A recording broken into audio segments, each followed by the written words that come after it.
Prenez la mer en regardant Cap sur la pêche française avec Pavillon France.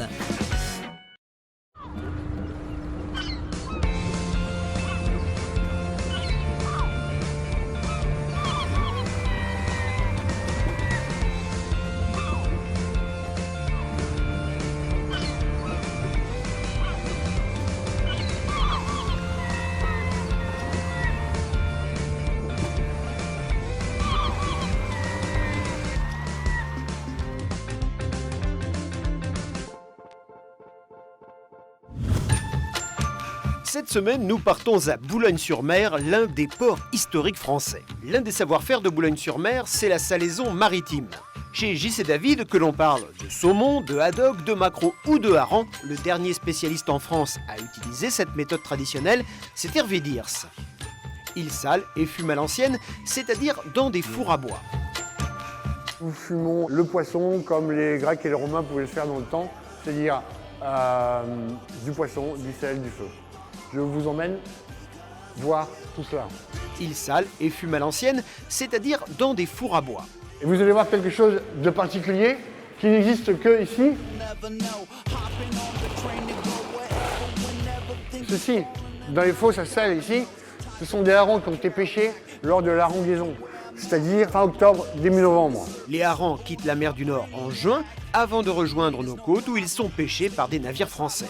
Et chaque année, passent devant chez nous, entre Boulogne et Douvres, des millions de tonnes. Les bateaux partent le soir vers 10h, font un trait, 2 traits, 3 traits de chalut et peuvent ramener entre 10 à 40, 50 tonnes de harengs chaque nuit. Les caisses arrivent ici, sont retournées, salées, stockées dans 8 fosses qui peuvent contenir chacune 8 tonnes de harengs boulonnais. C'est le dernier bastion, si vous voulez, ici, de la transformation du poisson de Boulogne. Le hareng est stocké dans le sel, au bout de 21 jours, il en est gorgé. Il faut 2 jours pour le dessaler à raison de 5 dessalages par jour. Au final, le hareng traditionnel aura une teneur en sel de 7%, tandis que celle du hareng doux sera de 2%. Tout est une question de goût. À l'époque, pour manger du poisson dans les terres reculées, il fallait le saler. Donc nos anciens ont gardé cette culture et ce goût un peu fort. Je dirais qu'aujourd'hui, c'est plutôt pour les chasseurs, c'est pas trop pour les filles. Ici, tout est fait à la main. Pas de machine à injonction de sel, mais bien le travail de ces artisans. Résultat, un poisson est fumé ici en 1 semaine, contre 1 journée pour le même poisson dans une entreprise mécanisée.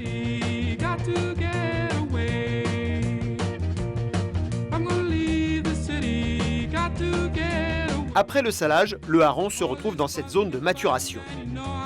J'ai gardé ce process ancestral de la pure tradition boulonnaise qui est de suspendre les filets sur des barres inox, les barres sur les chariots et les chariots dans les feux. Une méthode qui permet aux volutes de fumée de passer entre chaque filet. Ça, c'est on est dans le cœur. On arrive dans le cœur de la maison là. Comme vous voyez, il y a de 1 à 10, on a 10 fours. Derrière, il y en a encore 10 autres, avec un étage. Donc on en a 20, on en a 40. Et les portes sont classées au patrimoine de la ville de Boulogne. Et c'est à l'étage en dessous que tout se joue. Et ici, là, on arrive dans le saint des saints. C'est la zone des fours. C'est ici que travaille Michel, maître fumeur depuis 40 ans. C'est la mémoire de l'entreprise. J'ai d'ailleurs une photo de lui à 16 ans au même endroit, avec une pelle qui est différente. Il est un peu forci là depuis, mais bon, sinon c'est le même homme. Il n'existe plus qu'une poignée de gardiens de ce savoir-faire en France. La mission de maître fumeur est donc cruciale et elle requiert une vraie technique. Selon les poissons qu'il y a au-dessus, si ce sont des filets ou si ce sont des poissons entiers, la force du feu sera tempérée. Donc effectivement, il y a pas mal de réglages qu'il connaît en fonction des saisons et de la météo. Pour préserver les qualités sanitaires et gustatives du poisson, une fois fumé à froid, c'est-à-dire à 30 degrés, il est remis le plus vite possible dans une salle où la température varie entre 0 et 2 degrés. Donc on est dans la salle de refroidissement rapide. Là vous avez du haddock. le deuxième produit de la société, le premier en valeur. Et ici, vous avez ce qu'on appelle le traditionnel keeper. Le keeper est un hareng qui a été ouvert par le dos, vilé et embroché comme ceci sur ses barres et fumé délicatement.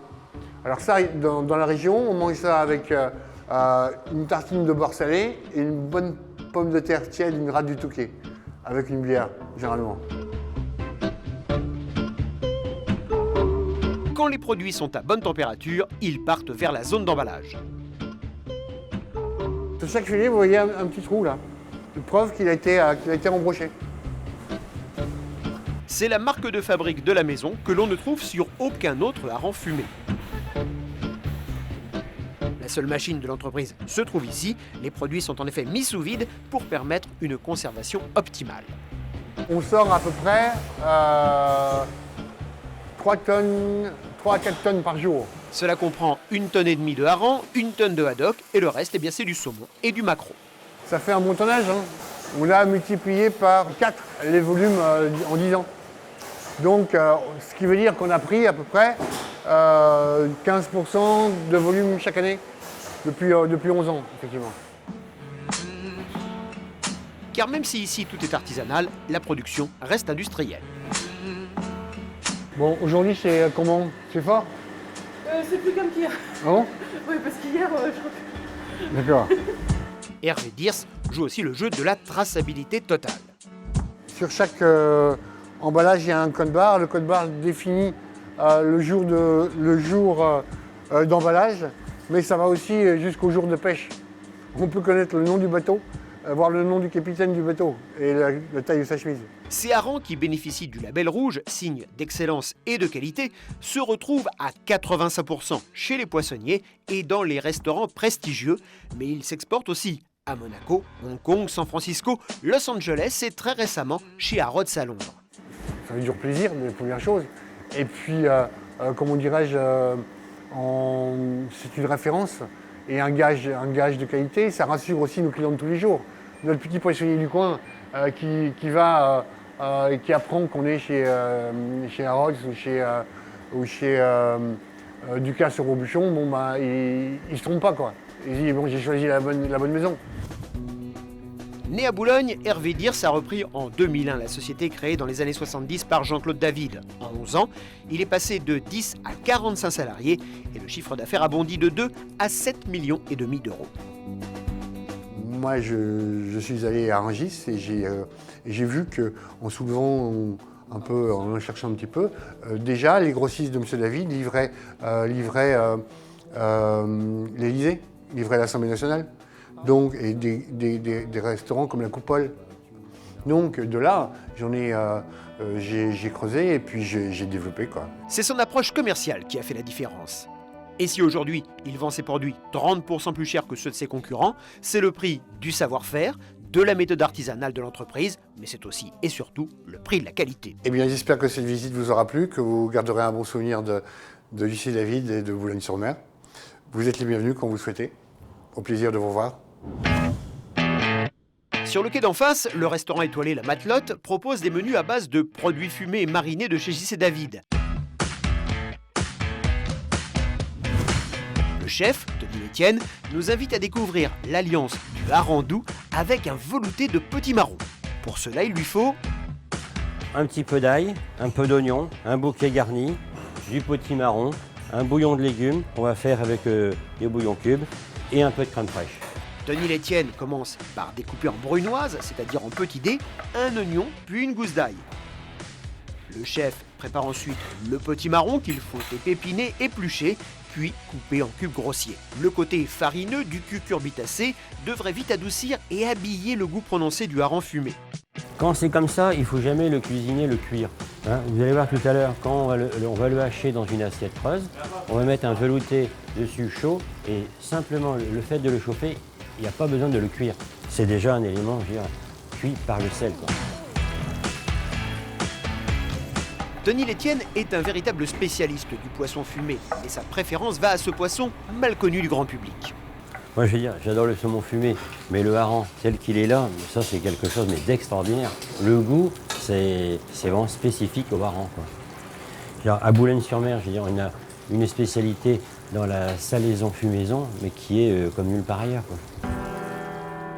Il est temps de passer à la casserole. Les éléments du velouté, oignons, ail, bouquet garni et potimarron vont revenir pendant 10 minutes dans une casserole couverte avant de mijoter environ 45 minutes à feu doux en y ajoutant 2 litres d'eau et le bouillon de légumes.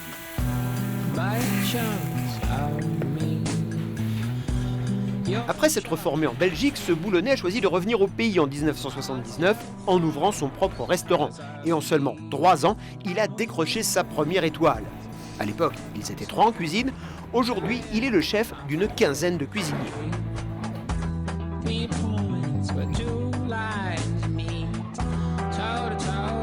Amoureux du hareng, Tony Lestienne en a même fait un livre de recettes il y a 5 ans, des créations qui suivent les tendances du moment.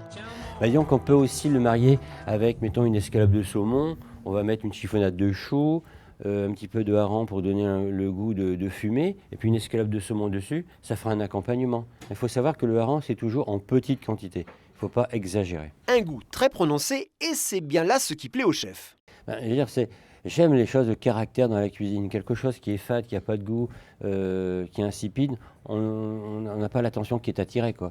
Tandis que le hareng, on a tout de suite, je veux dire, quelque chose qui saute en bouche, quoi. En cuisine, le velouté est presque prêt. Reste à le saler, à le poivrer et à retirer le bouquet garni. Ensuite, il mixe la préparation en y incorporant un peu de crème. L'astuce du chef, pour obtenir un liquide bien lisse, c'est de passer le velouté au chinois. Excellent. Avant de dresser. Donc, faut pas oublier, c'est que ça sale aussi l'ensemble, hein. Et le velouté de potimarron au hareng doux est prêt à être goûté. Alors maintenant, on va déguster, hein, et j'espère que le hareng vous a plu et je vous souhaite bon appétit. La semaine prochaine, nous resterons à Boulogne-sur-Mer pour vous faire découvrir le premier port de pêche français.